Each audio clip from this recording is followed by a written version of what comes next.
Coucou les amis, comment allez-vous? Moi ça va. Pour une nouvelle vidéo, bon le temps n'est pas trop au rendez-vous.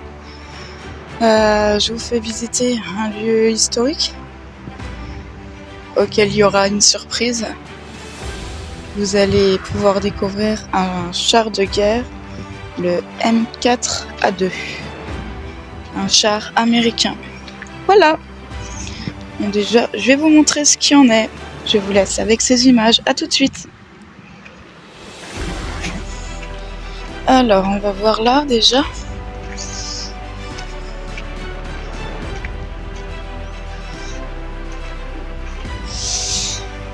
Alors, sur cette terre lorraine, les 12 et 13 septembre 1944, la division Leclerc, fidèle au serment de Koufra, écrasa dans une grande bataille de chars la 112e Panzer Brigade de l'armée allemande. En souvenir du général Leclerc, maréchal de France, et de ses soldats tombent glorieusement pour la libération de la patrie. Les anciens de la division Leclerc et le Conseil général des Vosges ont souhaité rappeler l'historique des combats. Oui, parce qu'apparemment, là où je suis, il y a eu énormément, une grosse bataille, quoi. Donc, je vais vous lire ça aussi. La bataille. Après la libération de Paris, fin août 1944, la 2e division blindée, sous les ordres du général Leclerc, est affectée au 15e corps d'armée américain et fait mouvement vers l'Est. Le 11 septembre 1944, la 2e DB franchit la Marne et pousse jusqu'à Vittel et Contrexéville. Le 12 septembre au soir, les sous-groupements Massu et Majonais, éléments de tête du groupement tactique de l'Anglade, se heurtent brutalement dans la région de Dompierre aux éléments lourds de la 112e Panzer Brigade, qui compte 45 chars Panther. Ces blindés allemands venaient d'Épinal et remontaient vers Mirecourt par la RN 66, ignorant l'avance rapide des troupes françaises. Après un léger repli à la tombée de la nuit, Massu et Majonais aux aiguets, respectivement devant Dompierre et Damas, entendent les chars ennemis faire mouvement dans l'obscurité et reçoivent l'ordre d'attaquer au plus tôt. Manœuvrant les chars allemands, dès l'aube du 13, Massu engage le combat lorsque ceux-ci déploient en ordre de bataille débouche par le sillon de la Gitte entre Lamray et Dompierre. De son côté, Majonais attaque la colonne qui avait oblique sur Damas au cours de la nuit, prend un revers le vallon, coupe la route d'Épinal et interdit toute retraite aux blindés allemands. Sous action combinée des chars, de l'artillerie et de 3 puissantes attaques aériennes en pique anglo-américaine, les pertes adverses sont de 30 chars détruits à Dompierre et de 13 à Damas. Les combats à peine calmes à Dompierre et Damas se rallument vers 16h le même jour. En effet, 45 chars Mark 4, éléments légers de la 112e Panzer Brigade, appelée de Darnay, de toute urgence, attaquent le flanc droit du dispositif français de l'Airain à Ville-sur-Yon et débouchent à revers sur le PC de Langlade, la situation est alors critique. Quelques chars Sherman, épaulés par l'artillerie et les destroyers de Magenais, Rameut en hâte de Damas contient cette contre-attaque. Une dernière intervention des Thunderbolt 45, dirigés comme les précédents par le colonel américain Tower, détache au PC Massue, permet la destruction de 16 Mark IV et dégage le PC de Langlade après de très durs combats. Les débris de la 112e Panzer Brigade sont alors obligés de rompre le contact pour éviter l'anéantissement. Entre Damas, Dompierre et Ville-sur-Yonne, la 112e Panzer Brigade avait perdu 59 chars sur 90. Le reste de cette unité se repliera en désordre sur Épinal. Le 15 septembre, ébaucha une contre-attaque sur Lunéville. Le 19 et disparaîtra ensuite définitivement de l'ordre de bataille adverse. La victoire de Dompierre entra dans l'histoire. Voilà. Je vous ai lu ça.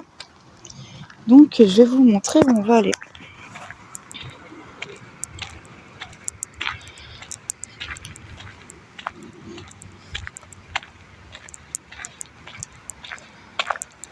T'as toute l'histoire là.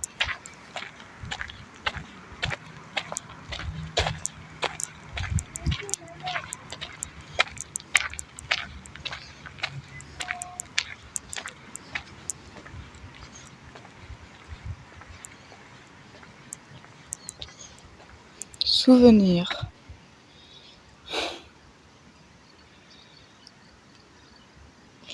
Souvenir, char.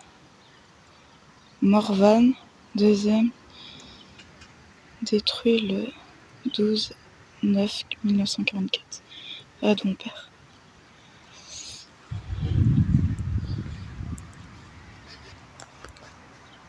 Voilà où nous sommes. Alors j'espère que ça va vous plaire. Naturellement, quelque chose me dit, voilà. Quelque chose me dit qu'en fait sur chaque stèle, il y a les noms, des patries. Avec leur blaze.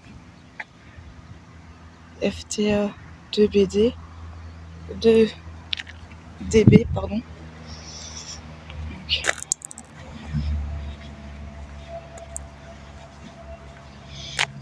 si jamais vous reconnaissez l'un de ces blazes de l'armée, n'hésitez pas à me le dire. Bon, après, il y a les noms, donc voilà. Mais est-ce que vous en connaissiez un? Ça, c'est intéressant comme question. Moi, personnellement, je les connaissais pas tous.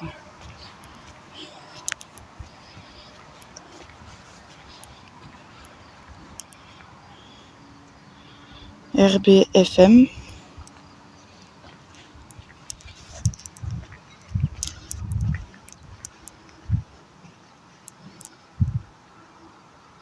Ah, il y a toutes les divisions là, en fait.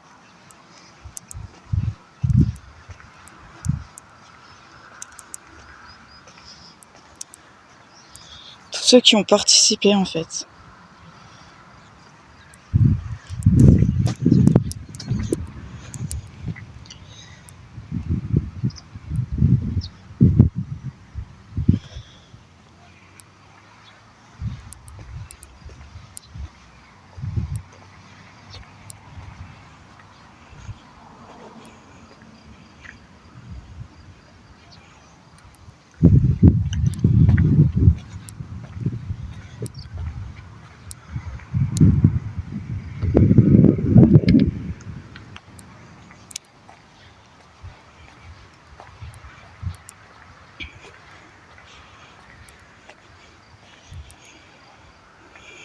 Ah, il y a eu même la Syrie. Hein.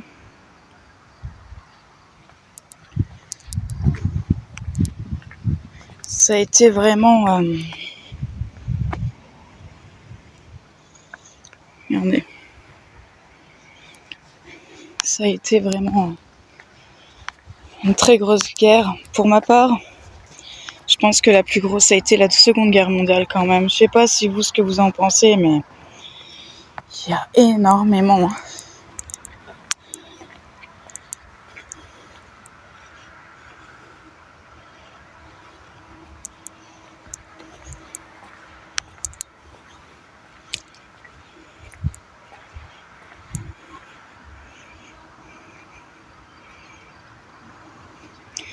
Alors, je serais curieuse de savoir qui a reconnu des blazes que vous connaissiez peut-être.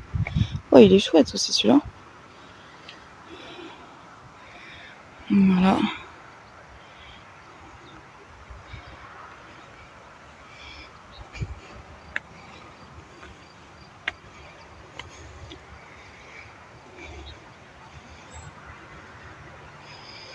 La représentation de Philippe Leclerc de Avshteklokov, général d'armée. Il est né en 1902 et est mort en 1947, maréchal de France.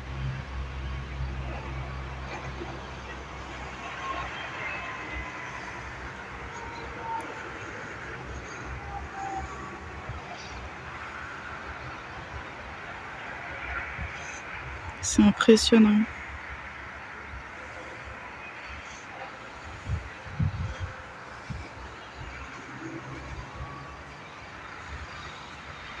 Je vais voir si à l'arrière il y a quelque chose ou pas. Sinon, je vais vous montrer quelque chose de très intéressant. Non, il n'y a rien, je crois. Je vais regarder, mais...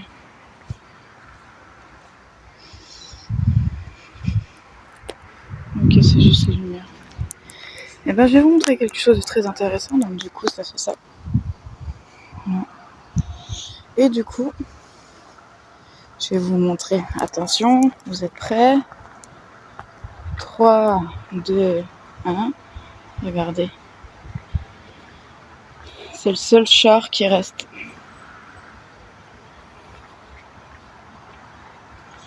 Et le char, je vous avais dit le nom.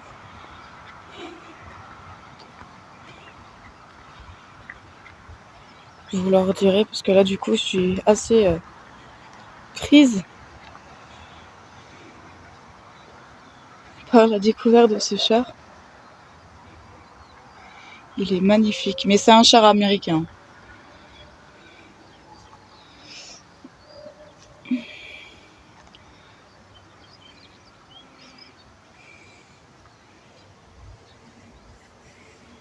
Wow, c'est une sacrée bête. Hein. Attendez, je vais vous retourner la caméra. Donc comme je disais, je vais essayer de vous faire une comparaison. C'est une sacrée bête. Regardez. Comparé à moi, regardez. Vous voyez un peu... il est énorme. Sincèrement, il est énorme. Mais franchement, c'est pas tous les jours qu'on peut en voir et ça fait plaisir. Sincèrement, ça fait vraiment plaisir. Bon, on peut pas rentrer dedans. Hein.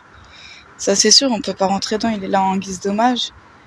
Mais rien que ça, en fait, ça me fait trop plaisir d'en voir un. Moi, je sais c'est quel char. Donc, c'est un américain et tout ça. Regardez. Mais est-ce que l'un d'entre vous connaîtrait ce char? Je suis bien curieuse de savoir s'il y a des personnes... Oula, il y a une guêpe. Regardez. Je sais pas si vous l'avez vu, mais il y avait une guêpe. Elle est toujours là, elle va pas m'embêter. Je t'embête pas, ne m'embête pas. Regardez, on va voir le devant. Regardez. Que pensez-vous de ça? c'est magnifique. Sincèrement. Après, je peux pas dire exactement à quoi ça servait. Bon bah ça, on sait tous que c'est pour tirer. Je sais que normalement dedans, je crois que dans les chars, il y a 3 ou 4 personnes, il me semble. Si je me souviens bien, après ça dépend peut-être des chars. Parce que j'avais déjà fait une visite aussi dans un musée militaire. Et il y a des chars où oui, il y a plusieurs personnes dedans. Et il y en a un qui fait le guet, l'autre est là pour tirer. Enfin, c'est toute une organisation en fait qui font que. Je crois que d'ailleurs, je me demande si c'est pas par là qu'ils guettaient en fait. On dirait bien. Mais voilà, je pense que c'est peut-être par là qu'ils guettaient. Je verrai ça aussi avec mon collègue Olivier. Parce qu'Olivier, il s'y connaît aussi pas mal niveau char. Il est fan de char, donc voilà. Mais ouais, j'adore. Sincèrement, j'adore. Il est magnifique. Magnifique. Bon.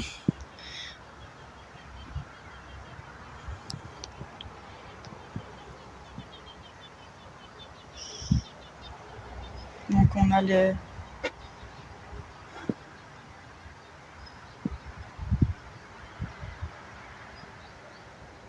on a quelque chose quand même de précieux, quoi.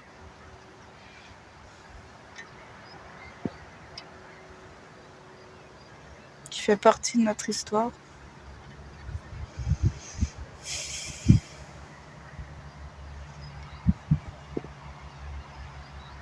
est magnifique. Là, je pense que là, en fait, je suis pas sûre, mais est-ce que s'il y en a qui s'y connaissent, je poserai la question aussi à Olivier, mais là, est-ce que là, ça serait pas un emplacement pour mettre des armes à feu? Après, voilà quoi. Je crois que là, je crois que là, c'est une fenêtre aussi pour voir. Je suis pas sûre. Là. Et pour rentrer, je crois que on ouvre de l'extérieur. C'est par le dessus, je crois, celui-là. Je regarde, j'essaye de... Donc ça, c'est la mécanique. Oui, il me semble que c'est ça, je suis pas sûre. Mais il me semble qu'en fait, on rentre par là. En fait. Non, ça montre pas. Par là, voilà. On rentre par là. Mais voilà, il est magnifique. Regardez la taille. La taille de la chaîne et tout.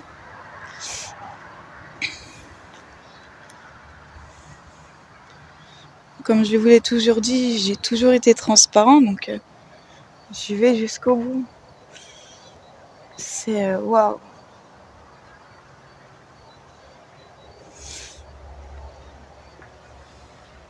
Il est énorme. Regardez. Comment c'est énorme. En fait, le dessus de la chaîne là, la chaîne, elle va au niveau de ma taille là. Vous imaginez? Rien que ça, c'est énorme. On se sent vraiment tout petit face à ça. C'est dingue, c'est une dinguerie. Donc voilà, j'espère que cette vidéo vous aura plu. Allez, je vous clôture la vidéo avec cette belle vision. Voilà.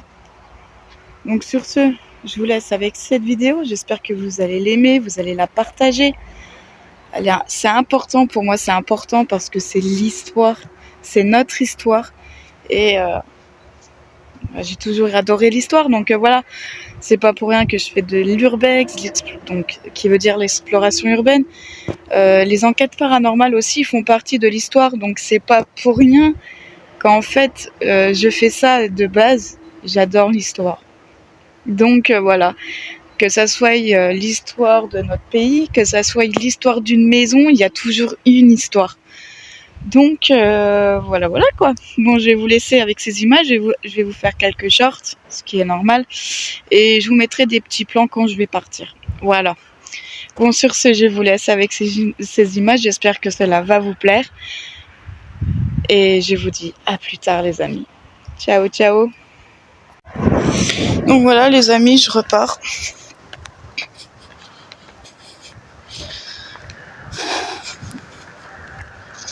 Sur ces traces.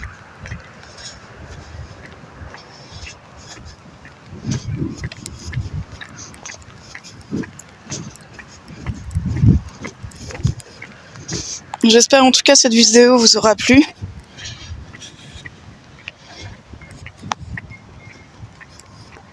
Donc du coup, je vais jusqu'au bout avec vous.